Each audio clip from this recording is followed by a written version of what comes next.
Я Киргизова Зинаида Васильевна. Родилась и выросла в селе Табурданово Канашского района. Сейчас проживаю в деревне Старые Высли Комсомольского района.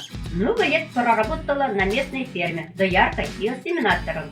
Занимала передовые места. Сейчас я хозяйка, пенсионер со стажем, ветеран труда, председатель Совета ветеранов. Я живу активной жизнью, принимаю участие в общественных мероприятиях, районных соревнованиях. Веду домашнее хозяйство. У меня прекрасная семья, любящий и понимающий муж, в котором счастливы браке 40 лет. Вместе воспитали и вырастили 5 прекрасных, добрых, умных детей, 4 из которых создали свой семейный очаг. Радует нас внуками. Моя семья – это крепкий, надежный тыл, который дает мне поддержку, помогает мне в осуществлении новых задумок и идей. Я творческая личность. Без творения я не представляю свою жизнь. Я свою люблю рукоделие.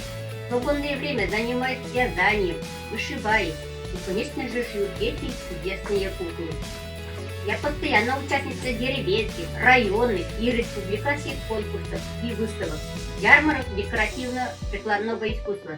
Зимой занимаюсь лепниной из снега. На радость всем создаю различные сказочные персонажи, активная участница районных соревнований по лыжному спорту. Неоднократно награждалась грамотами, дипломами и благодарственными письмами.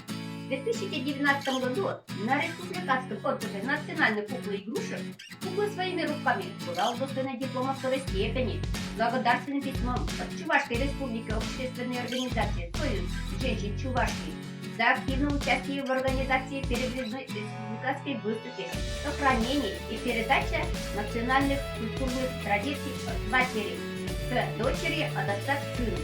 Я горжусь собой, своей любимой семьей, своими работами. Вот так иду я по своей долине жизни. Иду счастливой, уверенной в себе женщиной.